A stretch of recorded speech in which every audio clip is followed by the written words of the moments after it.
Hi guys, সকলোকে মোৰ চেনেললৈ স্বাগতম জনালোঁ।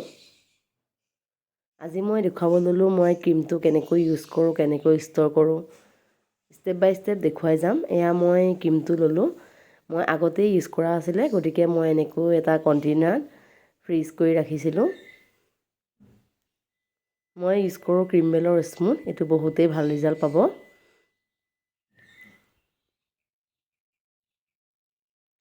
এতিয়া মই এটা হেণ্ড বিটাৰ ল'লোঁ, মোৰ হেণ্ড বিটাৰটো কেণ্টৰ হয়। হেণ্ড বিটাৰ সদায় 300 ৱাটৰ ল'ব, তেতিয়াহে এটা ভাল ৰিজাল্ট পাব। এতিয়া মই এটা ক্ৰীমটো আগতেই খোলা আছিলে, গতিকে চিলপেকটো লগাই এনেকৈ মই ভালকৈ ষ্ট'ৰ কৰি ৰাখিছিলোঁ। আপোনালোকে যদি বহুত দিন থ'ম বুলি ভাবে তেতিয়াহ'লে ফ্ৰিজাৰত ৰাখিব। জেনেৰেল ফ্ৰিজত থ'লে হয়তো ক্ৰীমটো কেতিয়াবা কাৰেণ্টৰ কাৰণে হয়তো বেয়া হ'বও পাৰে, সেইটো কথা মনত ৰাখিব।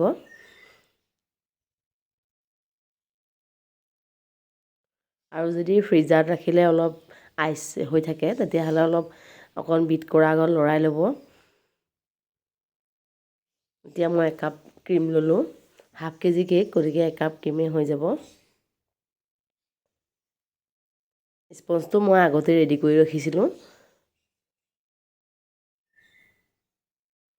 এতিয়া মই 10 মিনিটমানৰ কাৰণে ক্ৰীমখিনি ৱেইট কৰিম।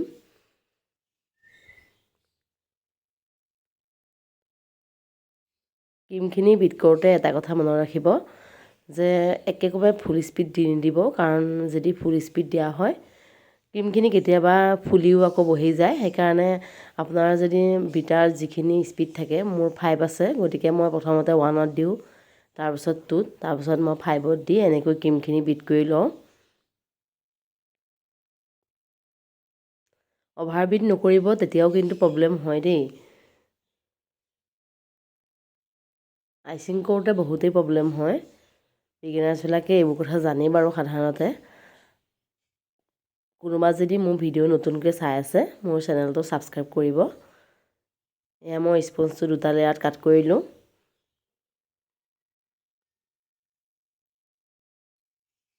ক্ৰীমখিনি এতিয়া একেটা মেথডতে মই এপ্লাই কৰি যাম। আগৰ ভিডিঅ'টো মই দেখুৱাইছোৱেই, আপোনালোকে চাগে ভাবে একেখিনিয়ে বাৰে বাৰে দেখুৱাই থাকোঁ, কিন্তু মই এটা কাৰণেই দেখুৱাই থাকোঁ যে কাৰোবাৰ হয়তো সুবিধা হয়, কোনোবা যদি নতুন শিকি আছে তাৰ বাবেও অলপ সুবিধা।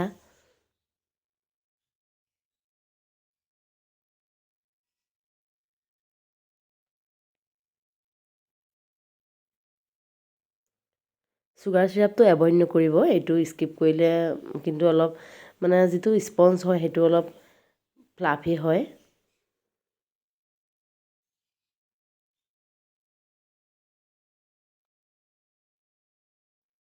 এতিয়া মই ক্ৰাম্পছবোৰ নাইকিয়া হোৱাকৈ পাতলা এটা লেয়াৰ দি ল'ম, তাৰপাছতহে ফিনিচিং কৰিম। ফাইনেলাইজিংটো কৰাৰ আগত এনেকৈ পাতলাকৈ এটা লেয়াৰ দিয়াটো জৰুৰী হয়, তেতিয়া কেকটো অকণ ফিনিচিং কৰোঁতে দেখিব ভাল লাগে, কাৰণ ক্ৰাম্পছবোৰ যদি ওপৰত ওলাই থাকে বহুত বেয়া দেখি।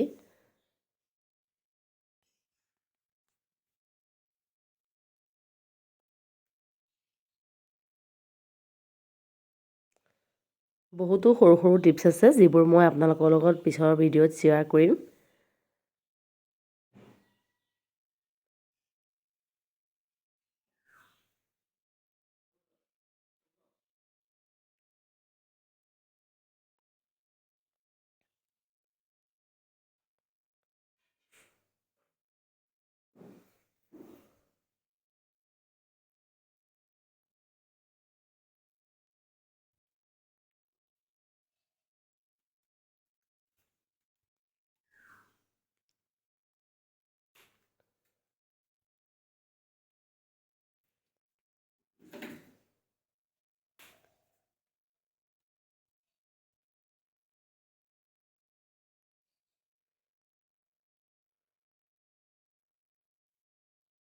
আজি ফিনিচিংটো মই বেনানা নাপকিন দিয়ে কৰি দেখুৱাওঁ, কাৰণ সদায় মই পাইপিং বেগেদিয়ে লেয়াৰকেইটা দিওঁ।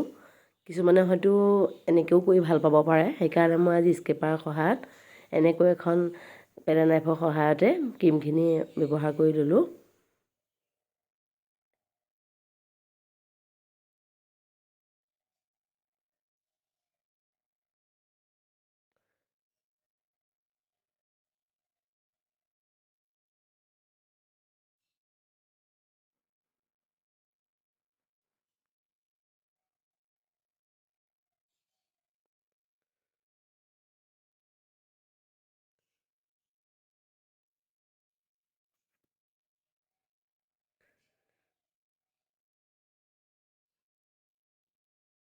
এতিয়া মই এখন স্কেপাৰ সহায়ত এনেকৈ ছাইডৰ এটা ডিজাইন দিলোঁ। ভাল লাগিলে কমেণ্ট কৰি জনাবচোন দেই।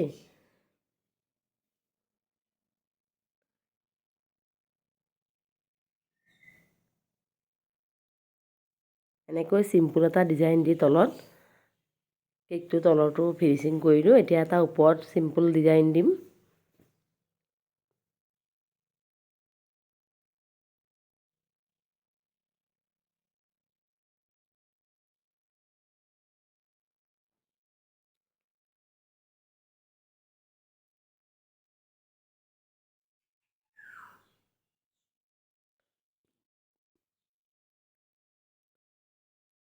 ওপৰৰ ডিজাইনটো আজি স্কিপ কৰিলোঁ কাৰণ মই ভিডিঅ'টো কৰোঁতে অলপ প্ৰব্লেম হ'ল।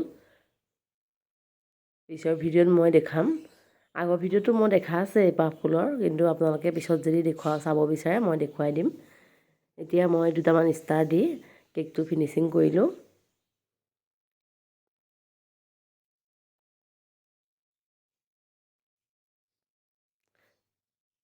ভিডিঅ'টো কেনেকুৱা লাগিল জনাবচোন দেই, আৰু শেষলৈকে চোৱাৰ বাবে ধন্যবাদ।